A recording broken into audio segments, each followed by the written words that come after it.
our biological nature is fundamentally modified by the fact that we've been using symbolic communication for, I think, over 2 million years, only recently becoming as well developed as language is today. But some kind of symbolic communication was with us for a long time, and it changed our very nervous system. Fundamentally changed us biologically. Hello and welcome to Planet Critical, the podcast for a world in crisis. My name is Rachel Donald. I'm a climate corruption journalist and your host.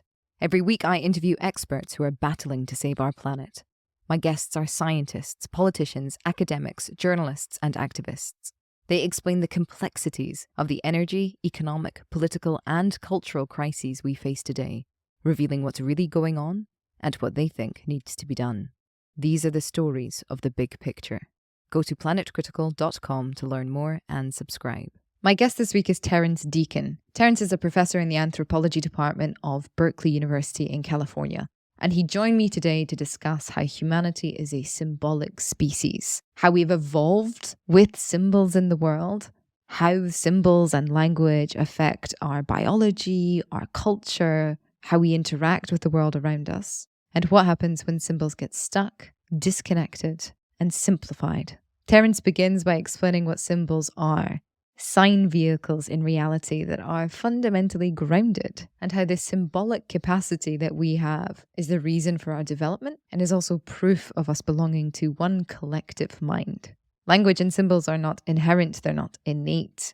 They're things that we have to learn from our social group at a young age. They're built up over thousands of years of cultural knowledge. They keep us connected to the world and to one another. They keep us needing one another, for it is only within a group that we can think, as Terrence puts it. However, he goes on to explain what can happen when our interpretive capabilities, this communal capacity we have for symbolism, becomes reduced and simplified to ideology, creating a really interesting contrast between symbolism and ideology. Ideology is something fixed, something written, something that we depend upon for our identity, something top-down, something that leads to demonization, creating existential threats for self and other, and how, in fact, these ideologies numb our symbolic capacity. There's so much we discuss in this episode, including meaninglessness, but I just loved it. This is right up my alley, talking about language and symbols and the world and stories. I will be thinking about this conversation for a very long time. And above all else, it just goes on to demonstrate yet again how we are created by our environment as much as we create it.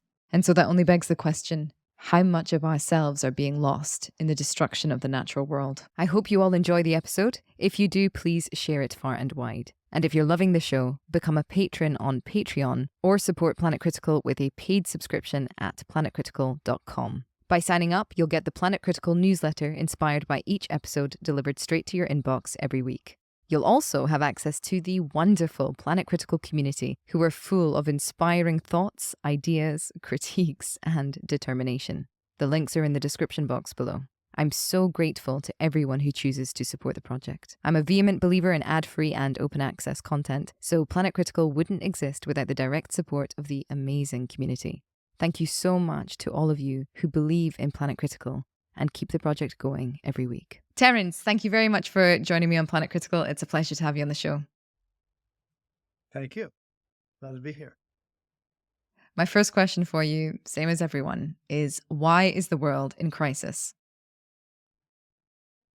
Why is the world in crisis? Well, number one, we're disconnected from the physical world at the same time as being intricately and desperately connected. We're using so much with so many people so fast. And whenever we produce a lot, we also produce a lot of waste. And so the combination of taking resources away and producing waste, incredibly rapidly depleting the world and filling it full of stuff. So we're at the same time building our nest and messing it at the same time. And that's really been a problem. And I think it's in part because of our capacities. We have developed incredible capacities through our science and technology that allows us both to use up resources really fast and to produce material really fast. That produces a lot of entropy, a lot of waste. Both are happening at an incredible rate.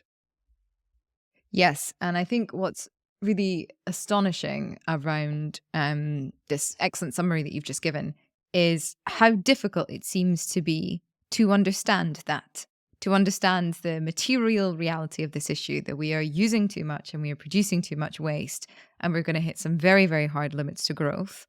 And yet, it's almost like we can't find the language for it, or we don't have the sort of symbolic resonance for it.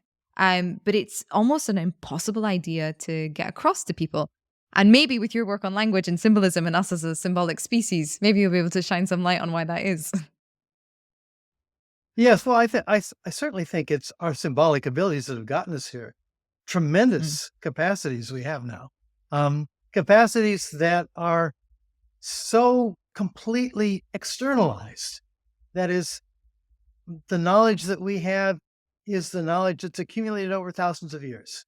The resource use is from that knowledge.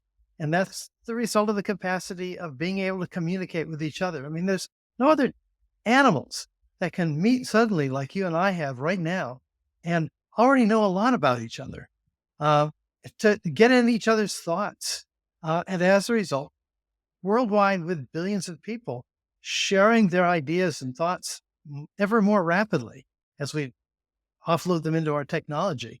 My favorite example is the James Webb Space Telescope, which took probably millions and millions of hours of human thought and work to produce. No one person, no 10 people, no 100 people could have done it, but thousands and thousands and thousands. And now we're able to look back billions of years into the history of the universe. This is unbelievable capacity. It's because we're no longer of isolated minds. And it's our symbolic Mm. capacity that allowed us to not only get in each other's thoughts, to share those thoughts, to have histories, to have futures in ways that no other species could do. And as a result, this capacity has just exploded in the world in just a few thousand years. And it's accelerating at an incredible rate that we're almost unable to keep track of. Oh, there's so much in that.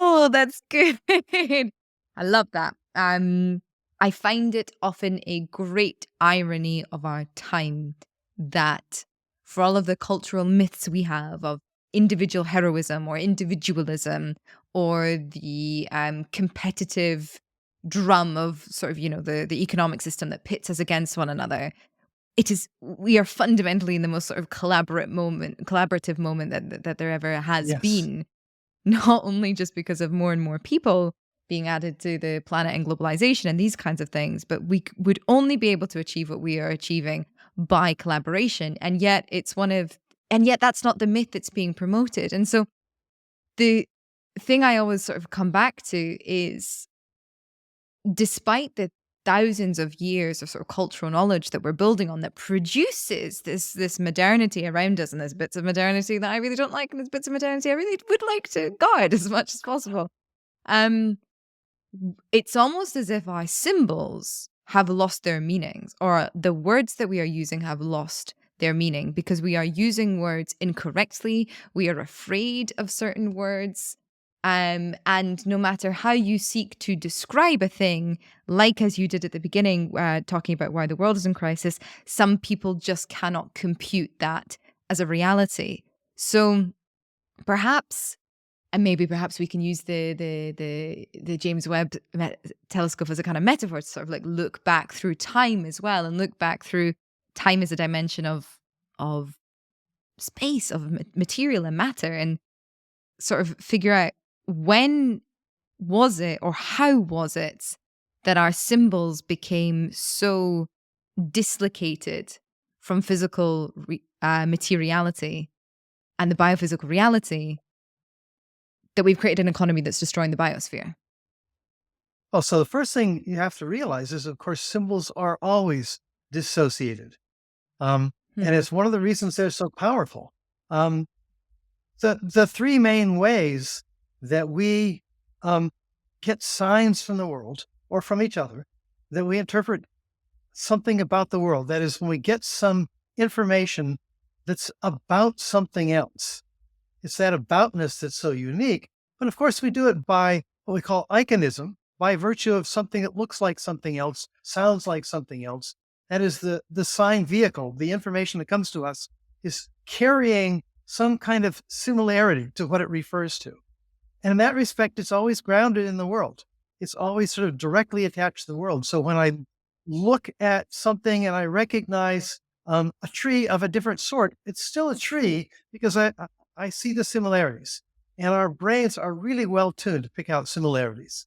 The other things that we're really well tuned to do, and this is all animals, is to recognize indexicality, correlations. One thing is correlated with another.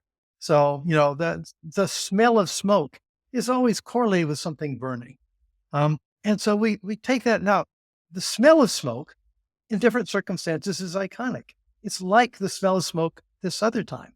But it's also, in both cases, was correlated with something very different than smoke, combustion.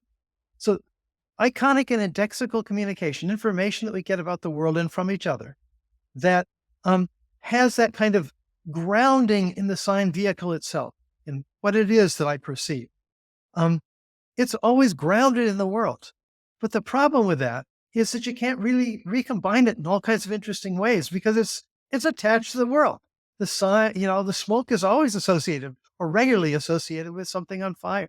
The appearance of a tree is always associated with something there. So recombining it in all kinds of interesting and complex and creative ways is very difficult, in part because it's connected to the world. Symbols, by using iconic and indexical communication in childhood and in our evolutionary past, built up the capacity to now represent things not by virtue of anything intrinsic to what we hear or produce or see, but by something non-intrinsic, by the fact that we all have the same interpretive habit. That's the only thing that's in common. That's why you and I can speak in English, because we have the same habit of interpreting the same words similarly, not identically, but similarly, because they were built up by iconic and indexical capacities. Iconic doesn't mean it's identical. It just means it's similar in some way. And that's what we pick out. But we've used those capacities, unlike other species, to build a form of communication that is only working because we share a common interpretive habit. And because we share a common interpretive habit, that means we can exchange information with each other because of what we share. And what it also means is that I'm no longer truly an individual. I'm always parasitic on this larger relationship. But because of that, because it is disconnected from the world, because we have actively disconnected it from the world, and yet tried to keep it consistent with the world, it always has this capacity to sort of run away into disconnection. And we see this all the time, in mythology and in misleading ideologies, in our paranoias, in our worries about each other's thoughts, if somebody's thinking or plotting against me or whatever. We've got all of these capacities precisely because they're disconnected. But because it's of this disconnection, it can be incredibly creative. And again, getting back to the James Webb telescope, if it wasn't possible to do all this, if all these scientists and engineers working on this did not have this common communicative capacity in which there is nothing about the words that are being used, or even the scratches that we call equations, referring to the world, because they're so disconnected, they've given us this incredible capacity to create and to envision, which is, in one sense, that capacity is what got us into trouble. And it's that capacity which is the only thing that can get us out of trouble. It's a lot of yin and yang, I feel, in what you're saying. A lot of Taoism, a lot of yes and. Absolutely.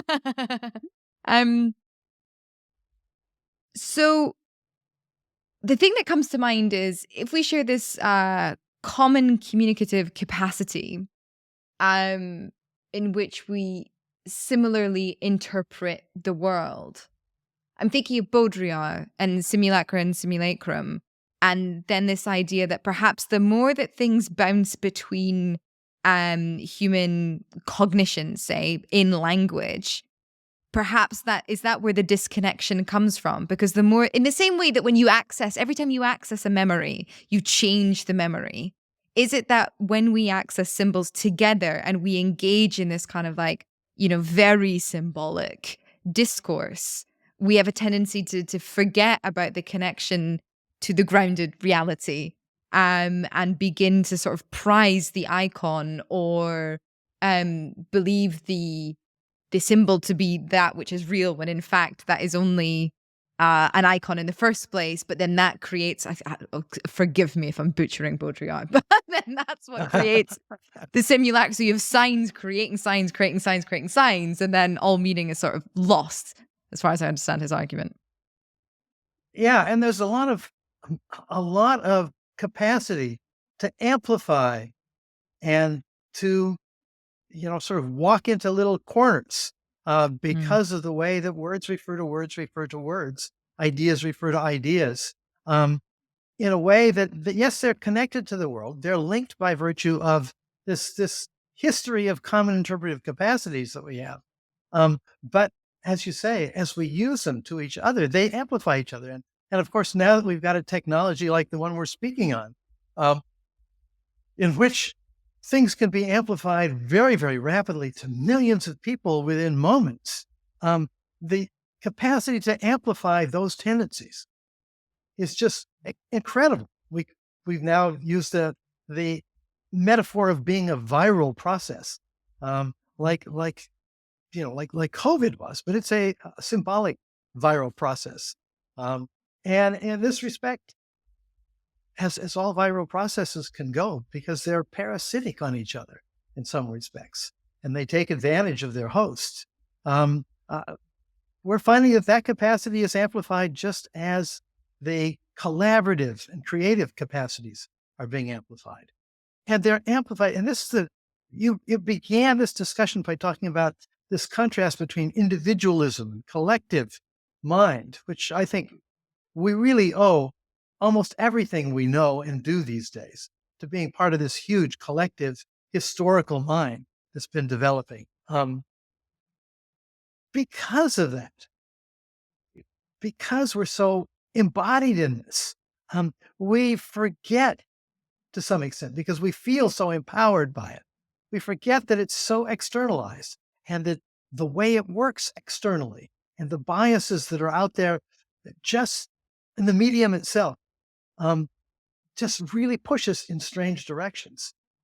And I think what happens is, as a result, some of the more primitive, you might say, not primitive is not quite the right word, but more basic, more fundamental kinds of communications that do have to do with correlations and iconism also work, of course, in the ecosystem of symbols. Symbols refer to each other. They amplify each other. They metaphors make it easy to sort of compact and compress ideas into something that's easy to remember. All of those capacities have both positive and negative consequences, just like any tool. I really feel like this is so elemental and fundamental to the critical state of the world. I was at a conference recently and people were sort of saying, it's a communication problem. We just need to find the right stories in order to. And I was like, no, it's not a communication problem. It's a language problem. This isn't about finding the right way to tell the story. This is about understanding the stories within which we're existing, and understanding like that matrix of cultural language through which we are perceiving the world and engaging with the world. And it may be, and I think fundamentally we're going to have to like really reimagine language if we're going to adequately engage with the problems in front of us. And it's, it can be, an example might be, the moving beyond the binary and moving towards perhaps an English that has a lot more metaphor, a lot more nuance, and a lot more verbs, a language that is in motion and that kind of thing. Which I've tried writing once like that. It's exhausting. But there is also something about the reification of our symbols, taking a symbol and making it real, forgetting that it's not real. And then also perhaps eventually that very thing becoming real. The birthing of these kind of like collective spirits into the world around us through this amazing linguistic capacity. Absolutely. As you're pointing out, I mean, I think that's the case with many of the great religions in the world. Although those of us who are not believers will say, well, the idea of Allah or God or the Holy Ghost or whatever, these are just intellectual. These are just symbols. But in fact, those symbols have efficacy in the world. When somebody does something to another whole group of people, blows themselves up because of a belief system, that's Allah working in the world. That's Jehovah working in the world. So symbols, they're not people. They don't have their own agency, so to speak, but they can amplify the agency of a tiny bit of hundreds or thousands of people that then gets amplified and compressed into maybe a single idea, a simple notion of good and evil, of the real human beings and the non-real human beings, or the those who are thinking right or not right. So what we're seeing, I think, politically right now around the world is, first of all, the xenophobia has just exploded because of this. Yeah. Because we're able to sort of identify whole classes of people with a single word, or whole political beliefs by a word like MAGA or Democrat or what, whole classes of people that we can now just sort of collapse into this image, this ideological simplification, and therefore demonize. So our capacity to communicate, what I would say is that, first of all, historically, we have never been good at changing language from a top-down perspective. I know that it has to be changed. I think about the effort over the last many decades in the English-speaking world to adjust pronouns like he, she, and it, and her and his. We struggled with this to try to sort of, get away from the male dominant version of classic English and traditional English. It's a mess. Everybody struggles with it all the time. And to try to do it from the top down seldom works. Languages that we've tried to create almost always disappear pretty quickly. What actually happens is that the natural evolution of language historically, over very short periods of time, always outruns whatever we try to do by controlling it. So from my perspective, although your suggestion of wanting to control and fix language probably is not going to work because it's going to be swamped out by these evolutionary processes. The alternative is to understand the evolutionary processes themselves, to understand how it spontaneously changes. Just going to pause you there. And once we do that, we can manipulate that. Okay.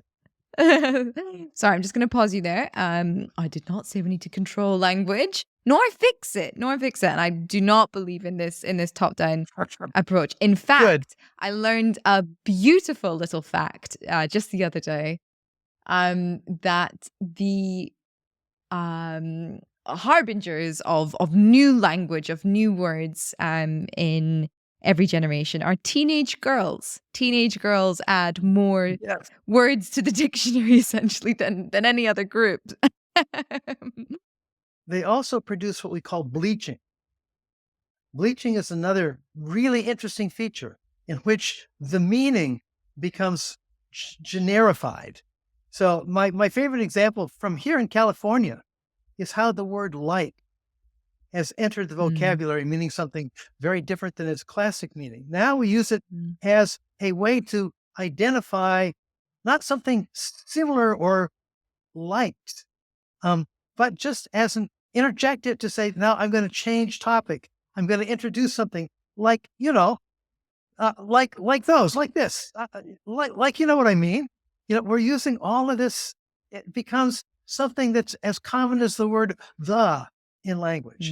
But Mm. what's happened is the actual semantics has become much more, in a sense, bleached out, and it's now playing more of a just sort of coordinating role, what we call a functional role in language, as opposed to something that carries a specific meaning.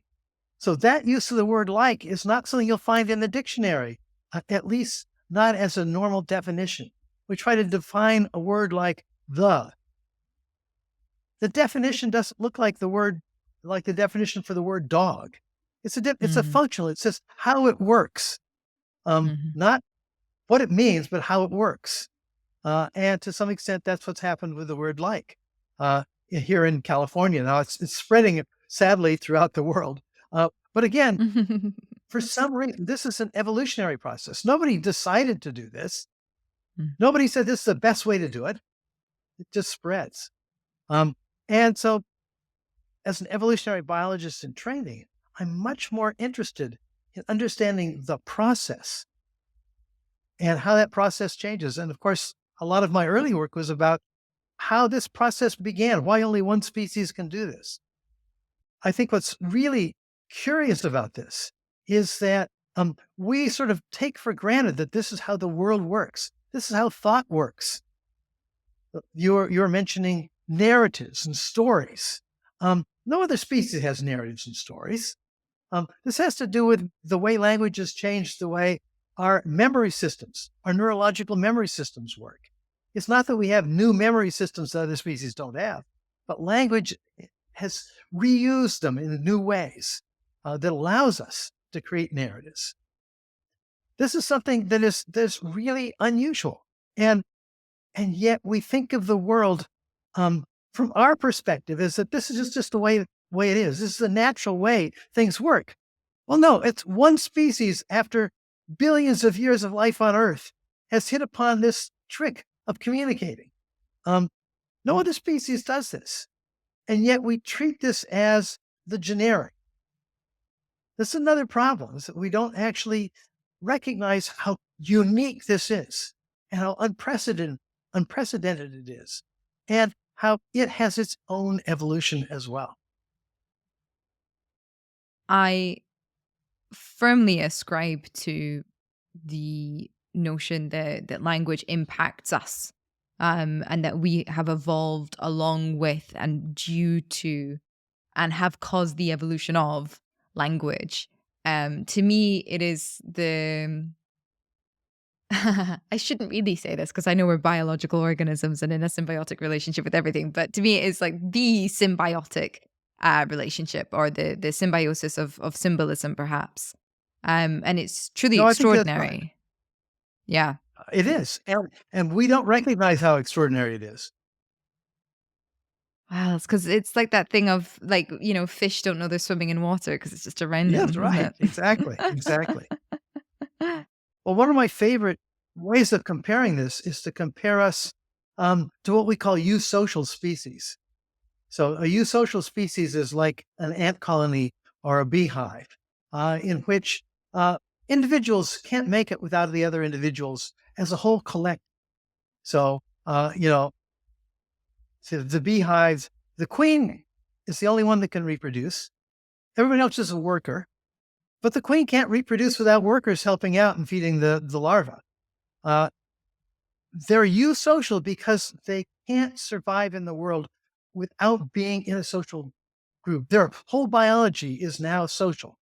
So we call it eusocial. Well, we're eusocial as well, but we're eusocial in a very different way. It's not reproductively, although we need each other to help reproduce. But actually, we're eusocial because of our communication, because of our symbolic capacities. We are symbolically eusocial.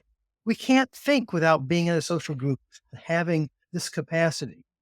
That capacity is not passed on. It's not inherited.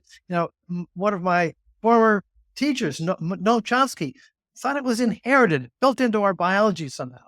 We now know it's not built into our biology in that way. Yes, our biology has been changed in order to do it well. That's the coevolution part of it.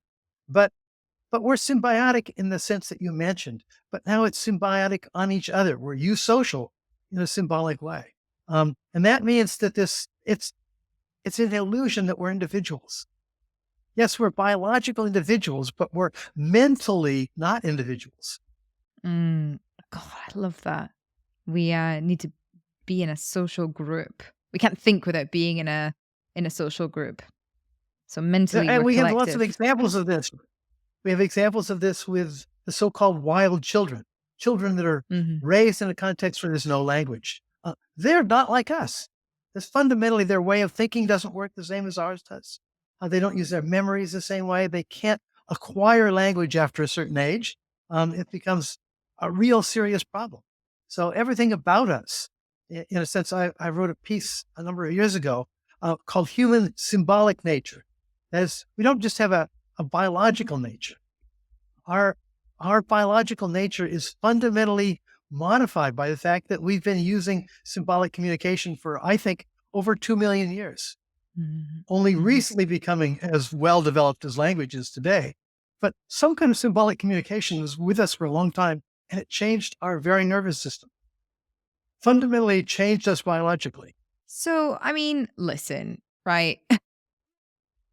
If language is so essential to our functioning, our collective well-being, our development, our way of thinking, everything so fundamental to how the Homo sapien moves through the world.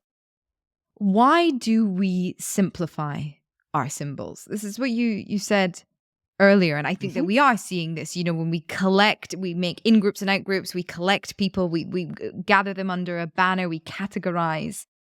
You said ideological simplification leads to demonization. I completely agree.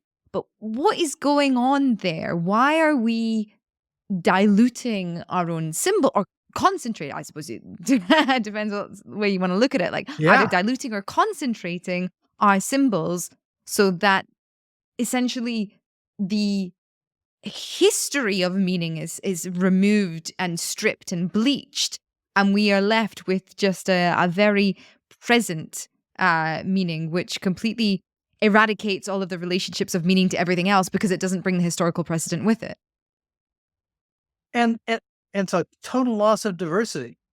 And I think it has to do with just any biological need to simplify in order to be more efficient. If you can simplify your input output relationships, you don't have to think about all the details, just act. If that becomes successful, uh, we immediately follow. Uh, I think But that's everything not, about our, sorry to interrupt, but that yeah, go ahead. isn't quite what we're seeing in what we see on a grander scale. Life has complexified since the day dot and is on a continuous process of complexification. So that doesn't seem to really. What do you mean by that biological need to simplify? Well, so, one of my favorite examples is our smartphones these days. How Mm. many of us know the phone numbers of our close friends anymore? No. And of our relatives? Yeah, we've offloaded them onto this external device that we can now rely on. Every species does this all the time. To be more efficient, you want to, if you have a source that you can rely on, like a cell phone, or like a notebook, or like written things on a page, or like Google. You don't have to hold it in your head. You just have to know how to get to it. Mm. But that means you're addicted to it. That means you can't make it without that. So imagine there's a huge solar flare and it wiped out all um, internet communication, including cell phones. We would be lost. Where would Mhm. you get money? How would you buy things? Uh, Mhm. how would the bank know that it was giving you your money? Uh, we're so addicted to this extended capacity we've now created. Um, there's a wonderful discussion way back to Plato in this thing called Phaedrus, in which Socrates is worried that if men learn writing and reading, they will become dumber because they'll not have to hold knowledge in their heads any longer. No, interesting. He says this, we're talking about thousands of years ago. Plato's worried about this. Now, interestingly enough, we know of this dialogue because Plato wrote it down. Mm. So it's got both capacities. So this capacity to have so much of our thinking capacity offloaded onto the social group, and such that we now are born needing to be embedded in that from day one. Mm. Otherwise, our brains don't develop normally. Our thinking doesn't develop normally. We can't be part of a social group. But that means that our biology has become itself more social. We're now much more worried about the coherence of the social group we're in, about people who are taking advantage or not taking advantage. All this stuff is because we are addicted to being in a symbolically usocial group. We can't live without that any longer. And our technology we've offloaded not now just into the social group, but now we've offloaded it into our technology, beginning, as Plato says, with writing. But now we should think of all the ways we've offloaded this capacity, where we don't have it in our heads anymore. We have access to it because we have all this stuff regularly around us. But when that stuff is missing, we're in serious trouble. So is that why our symbols are becoming more simple? Because there's more and more of them. The social world has become more complicated. And I use complicated rather than complex. There are more I nodes think and that's more good. networks. Yeah. But Yep. things aren't necessarily more complex. So there's more information to navigate and engage with. There are also more opportunities to offload certain informations or symbols. But in the act of offloading them, do we then no longer maintain a relationship with them that keeps them updating as an organism would with its environment? And thus they get stuck, they kind of ossify and simplify? Or is it to do with this fact that there's so much going on? Our communication and symbols have to become simpler in order to remember them? I don't know. Yes, right. Well, just think of the amount of work we don't have to do. Mm. So, in Plato's time, people were still telling these huge stories that we now call the Iliad and the Odyssey, by rote. Mm. You had people that went around and just told these hours-long stories, almost word for word, with the incredible feats of memory that none of us today could probably do. But we consider a person that could do that very special, but probably a little weird too. Um, Hmm. it's because, as I say, and this is the problem with addiction. Once you're addicted, we can't allow that stuff to degrade.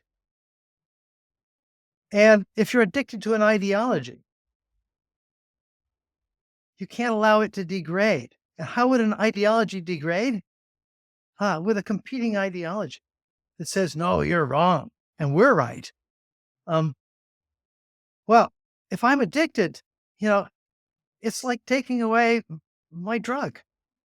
When somebody threatens my drug, it's like a existential threat. Hmm. I Hmm. think that's one of the Hmm. things that happens with ideologies is that Hmm. once we become addicted to them, once we need them to think, to do this sort of short circuiting, the sort of shorthand that we have to interact socially with such a huge, complicated interaction network.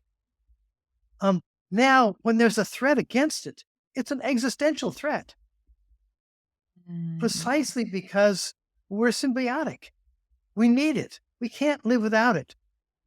But now, an alternative religion, an alternative ideology, an alternative way to organize a government, these can now become perceived as existential threats. The more you're addicted, the more you feel that it's dangerous, maybe life-threatening to have that drug taken away from you. And so I think that one of the things that's happened is that ideologies have become some of the most incredibly addictive drugs out there. And what's happened is, of course, their addictive capacity has itself evolved and complexified and become better. So ideologies become more powerful at addicting people over time. Why? Well, because they organize whole groups to outcompete other ideologies, to get rid of them. And how do you get rid of them? Well, maybe you have to get rid of a whole people who have this same belief. I think that's part of the problem that we began with, is that we've got all this powerful, addictive, symbolic drugs out. And we are just like with other drugs. It's a little hard to deal with discomfort and so on. Let me take a drug to put it off, to make myself a little less directly connected with it, a little less directly connected with the complexity of all the ideological and scientific and technical issues out there. Let me just, sort of numb myself a little bit, numb my symbolic capacity a little bit by having some good metaphors, some good brands that I can just rely on, become addicted to. I think that what you just said is the crux of it, because I was about to say, I don't know if a drug is the right comparison, because, when you get off drugs, eventually you'll feel better. You can live without drugs, etc., etc., etc. But you are differentiating between symbols and ideologies.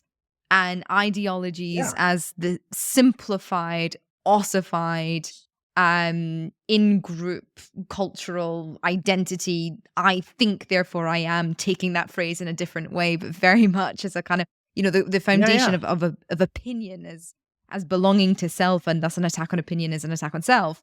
And that numbing our symbolic capacity, the attachment, addiction to ideology as fixed, in that desperate way that we want self to be fixed and to be eternal. And so much of these ideologies are often about eternity as well. They're existential. It's existential. My being, your being, is held together by a narrative, a story. This is something that symbols have made possible. But now, if that story is woven so tightly into something externalized, like an ideology, then my story is at risk. And if that's my existence, if that's myself, then a risk to that, a threat to it. And the only thing that needs to threaten that is an alternative ideology, an alternative story. But because I'm story, the alternative stories are potentially dangerous. In one sense, there's a need, and this is why I think that the good literature is really important. And good, I don't mean just literature, but of course I mean media, simulations of life, or of events, or of future possibilities, or of past conundrums that human beings have faced in various contexts. They educate us to the structure of stories, the structure of narratives, and they educate us to what happens when somebody gets hooked on one. Oftentimes when things go bad, it's because people are stuck. And you called it ossified, but of course it's being, once you become dependent, then you just can't have what you're dependent on disappear.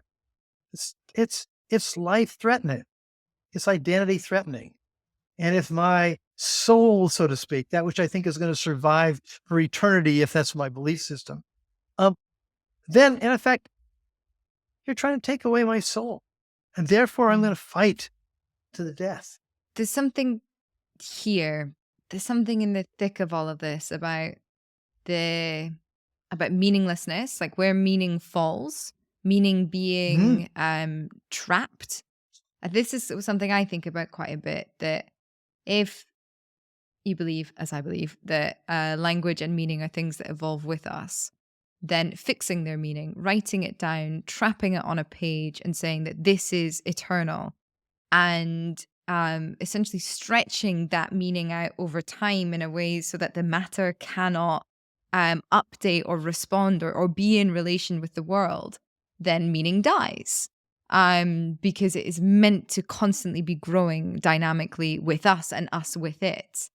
But there's also then something about the kind of like the existential panic of living in a meaningless world because we are a you species that is symbolic and we depend on symbolism in order to interact with one another. So like our existence is fundamentally symbolic, but we're living in an increasingly meaningless world because meaning has been destroyed in an attempt to kind of pin it, like a butterfly, when people catch butterflies and kill them and pin their Yes, wings right. out in order to look at them.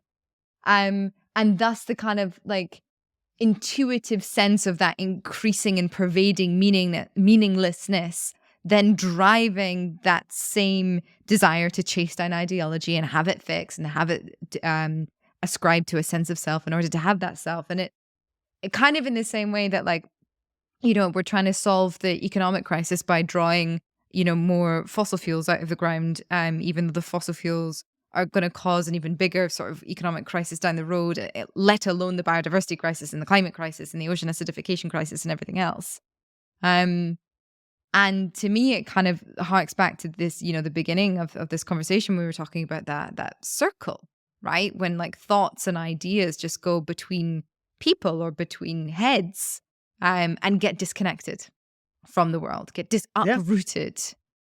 And so Well, how do we and what you were reboot? just saying early on, Mm. right? Well, what you were saying early on is also important, and that is when things are externalized. There are oftentimes when ideas are externalized, like onto writing. Writing does not change and adapt. And so what we see is today, the world is still very strongly driven by material that was written down thousands of years ago. Major Yeah. religious texts, which their whole purpose was to give people meaning. Again, something that other species don't need. Other species can't even imagine, so to speak. That giving meaning. Once it's provided and it becomes good at it, once it's written down and very successfully passed along, it's frozen. Like you say, it's ossified. It's like a butterfly pinned. But if that's what we still base our meaning on, it never has adapted. And we actually see that many of these belief systems that were created literally 3,000 years ago, 2,000 years ago, um, are still major drivers of human challenges. That's nice. Major drivers of human challenges. Yeah, yeah. Mhm. So these ossified meanings, here we've got a technology that's advancing incredibly rapidly. It's changing our communication system, and yet a lot of the content was created 3,000 years ago when we thought of the Yeah. world like a monarchy. The cosmos had a king. The cosmos, had to follow the rules, and nothing changed. It was fixed. It was given. Um, Words are like that. They're fixed. They don't change. The words on paper don't change. Mm. Mm. It's like we've got the technology of a global empire, but the stories, narratives, politics, and everything else that's born out of that culture of a teeny tiny village feudal system, essentially. Because Yeah, technology is now exactly. growing so fast, developing so fast. And actually, I interviewed recently John Wilde, an artist, on the cultural stories that are infused in the development of artificial intelligence. And it was terrifying. It was utterly terrifying to Yeah, see yeah. the roots of some of these things, where they come from and how much this tech is going to run away with itself, us along with it, because why? Because we aren't allowing ourselves to run off with ourselves anymore. Sorry, that was a bit garbled, but there's just something about like the willing, a willingness to face uncertainty, to face meaning, to face possibility, to face dynamism and growth and evolution and all of these kinds of things that would seem to be a much safer strategy than fixing ourselves to one direction, no matter the evidence to the contrary, and just crossing our hearts, crossing our fingers, and hoping it works out. Yes, right. Well, it's not going to work out if we just do that, of course. And of Mm. course, and the challenge is that we are globally in touch with each other moment to moment now, and yet um, the content of this is thousands of years old. Um, and similarly, the tendency for us to rely on these things to simplify our lives in a complicated world, we get addicted to these things. Now, so you've got this incredible contrary interaction of globalizations. We're so in touch with each other at the same time as we're so addicted to our local ideologies. And the communication systems we have amplified those two tendencies at the same time. So I see this as a tremendous risk, that we're headed towards a very serious risk that only is exacerbated by the fact that we're also messing up the world in the process, physical. That is, we're using up resources too fast, producing waste too fast, which is going to displace people and put them more, in a sense, in the same camp physically, competing for the same resources, as yet being in rapid communication. Now, I see both positives and negatives in AI. One of the things about these new systems, the large language models, they're not autonomous. They're just, you might say, the golem that we've produced based upon all of our communications. And it's just a structure. This is what we call a model. It's not dynamical. It doesn't think. It's like a fossil that we've left behind. A fossil that's capturing the statistics of the vast web of petabytes of communication. That's human communication. So in one sense, all it is just us, but captured and caricatured in this elaborate statistical system. Now, the power of it is that it can actually do what Google has tried to do for decades now, but at a much more powerful level. We just ask it questions and it'll tell us something. But what it's going to tell us is what we've already told it, so to speak. And as time goes on, more and more of the content online and in text and in spoken and acted out stuff will actually have been produced by these systems. So they're also going to become much more inbred, so to speak, and much more fed on their own output, which we know, if we let it run, becomes more and more hallucinatory over time. That's a really scary piece. One of the good parts of it is that now we have the capacity for every human being on the planet to have access to all the knowledge that's been produced, to have the ideal educator, have your own tutor who knows your learning capacity, who knows what you don't know, doesn't know it, but is acting as though they do. And actually so that we have the capacity to educate the world in a way that we've never been able to do before. Very, very powerful capacity. We'll have the capacity now, I think, within just a few years of having everybody have the capacity for simultaneous translation at their fingertips. That means one of the things that's kept groups apart have been that they become siloed in part because they don't share the same way of communicating. They don't share the same communicative capacities, the same habits of interpreting words and sentences. That will be a thing of the past within just a few years. That will both be a positive and a negative for all the reasons we've just talked about. We have to imagine how that's going to work. And by this, I don't mean that we can't legislate it. It's going to like language change. You can't legislate language change. It's going to happen based on the pragmatics of language use and how, what happens. But if we don't understand how it works, and we have these sort of metaphors about, the AI is a being, it's got intelligence, it's got consciousness, it's going to be angry at us. If we don't fully understand how this works, it'll run away in directions that are uncontrolled. So I think it's really now also essential that we use the educational capacity of these systems and the translational capacity to get the whole world up to speed, so to speak. Because if they don't understand how it works, we're going to be addicted to something that's potentially uncontrollable and dangerous. like everything else.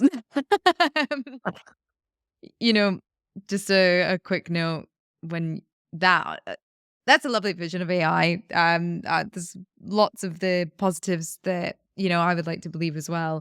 I would think it would be such a shame though if we never learn other languages because we can immediately translate them. Um, but when you were talking about AI hallucination, that brought me back as well to the beginning of our conversation around the simulacrum.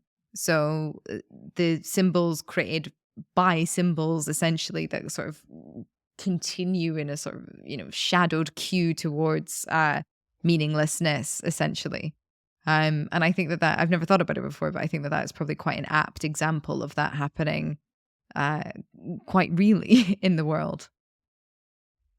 Well, I'm not sure it will be meaninglessness. I think we'll become more and more addicted to simpler and simpler black and white meanings. Okay. Just because it takes work to think. As we offload more and more of our thinking onto a system that has its own dynamics,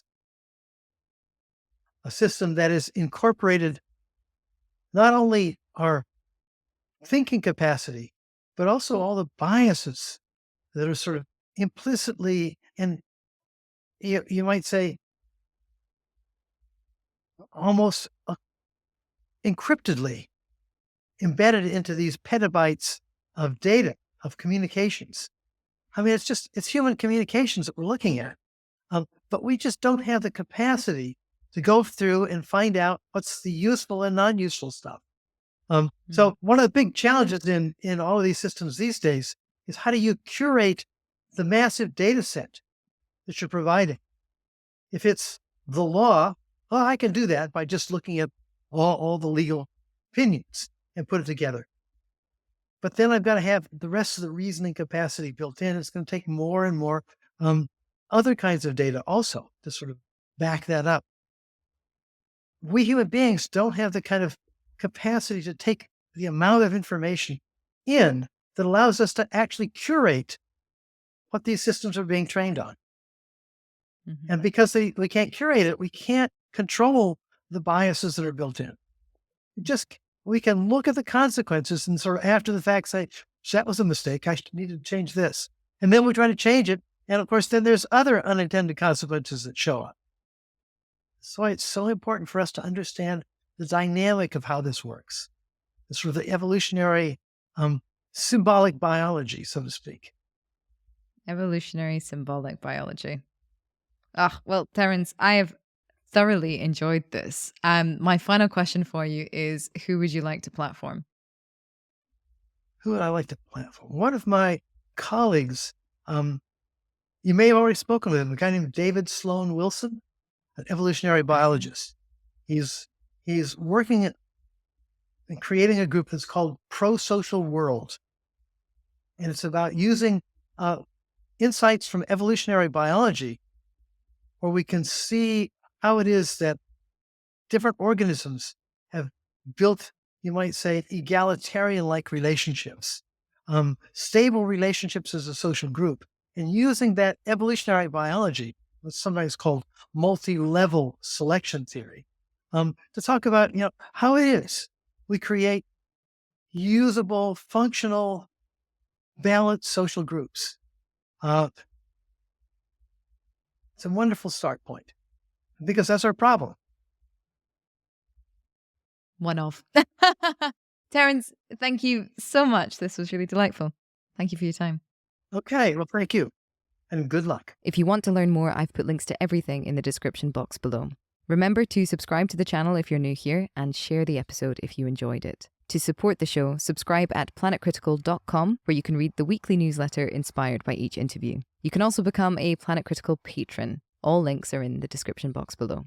As always, my deepest thanks to that community. Planet Critical wouldn't exist without your support.